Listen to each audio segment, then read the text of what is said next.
All right, Cowboys Nation. All right, guys. So I saw this tweet by Marcus Mosher. I'm not gonna lie to y'all, man. Marcus Mosher does kind of from time to time make some controversial tweets, but hey, man, it's Twitter, man. Feel free, speak your mind, right? So Marcus Mosher basically put out this tweet about Cowboys linebacker Marist Liufau, who we selected in the third round, if I'm not mistaken, 2 years ago in the 2024 draft, right? So underneath Mike Zimmer, he played pretty good last year, I believe. You know what I'm saying? Like, Marist Liufau out of Notre Dame, man.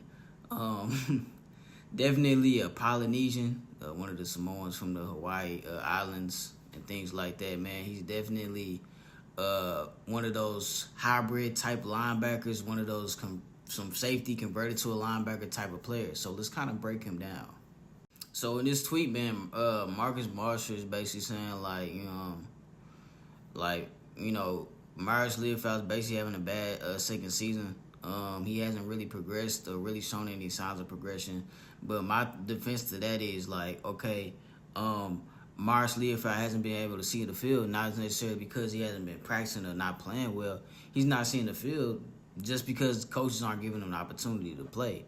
Because it isn't like our linebacker room is just so crowded with good play across the board to that, you know what I'm saying, nobody's, you know what I'm saying, at the expense of anything. So I think, Marist Liufau should definitely get more reps because obviously Kenneth Murray Jr., at this point of his career, hasn't necessarily shown his full potential based on his physical attributes and capabilities. We haven't seen enough Logan Wilson since the trade. I think we should see more of him. And also some other things.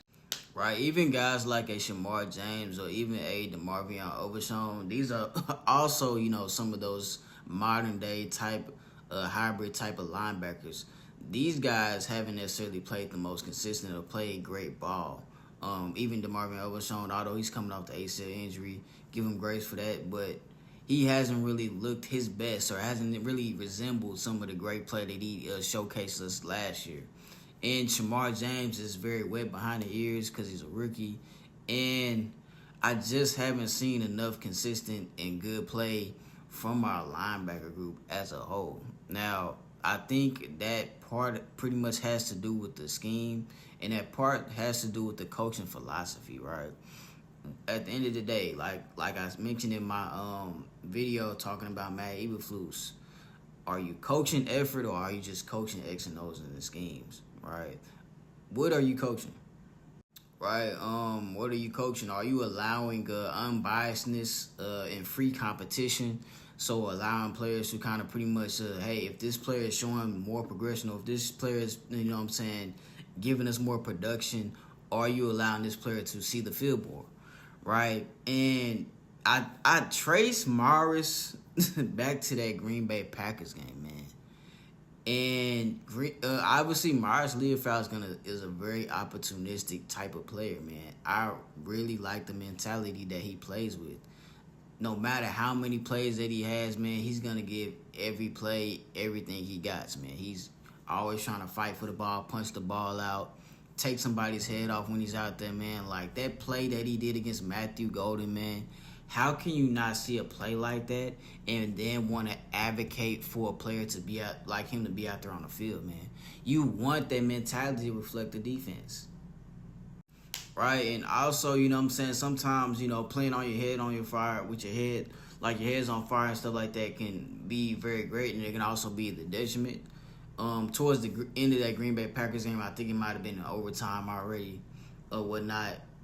He made a play to where it kind of cost him a penalty, where he hit the defender after the whistle blew, I guess. And, it was a 5-yard penalty, automatic first down. But my thing is, I think that penalty was unnecessary. I think it was a bad call. But it's like the mentality is I'm going to whoop my enemy until the whistle blows, or I'm going to whoop my enemy till I see them down on the ground. Right? And we haven't necessarily seen our defense as a whole, not just the linebacker group, really play with the type of grit and the type of tenacity that some of our players just have. We just haven't been able to unleash it. And this goes back to coaching. Right, guys, so this tweet, you know what I'm saying? Look, speak your mind on Twitter, bro, but it's not valid, man. Pro Football Focus cannot be the Bible. You know what I'm saying? You have to take everything that they put out there with a grain of salt. You know what I mean? Like, the numbers when it comes to Dallas Cowboys players are always going to be somewhat biased. And then it's like, how can you really grade a player that isn't getting that many reps like that, right? How on the scale can you really grade his linebacker play, right? It's all about, you know what I'm saying, where he's lining up on the ball at. Is he playing close to the line of scrimmage? Like, are they sending them just on blitzes? A lot of time I see Marist Liufau out there. He's getting sent on a blitz. It's a run play. Like, for the most part, like he's kind of pretty much always out the way, not pretty much in a position to kind of pretty much make a play on the ball, man. I don't feel like he's being in the best position to win. Right, guys, and this goes back to, once again, coaching. And obviously, man, a coach like a Matt Eberflus was, you know, supposed to be the linebacker whisperer or the linebacker guru, right? And that's what he built his reputation off of, you know, coaching linebackers when he was underneath Ryan Marinelli.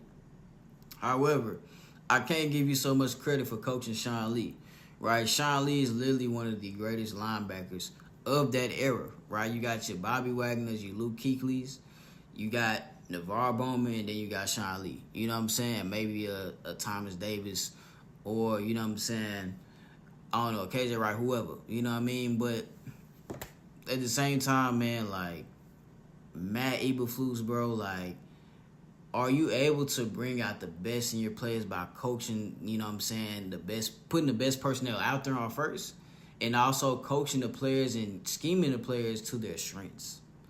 That's the ultimate test, I believe. But yeah, guys, let me know what you think down in the comment section below. Marist Liufau, man, is literally probably one of my favorite players on this defense, man. I really like Marist Liufau. I know people probably think like, oh, just because he's Samoan doesn't mean he's going to play like Troy Polamalu. Look, man, the man has to get the opportunity. The man has to get there out there on the field. And it's like I hate how we draft a player, we see the good in them, and then we kind of just stash them to the side. You know what I mean? Like, we just stash some of these old toys to the side.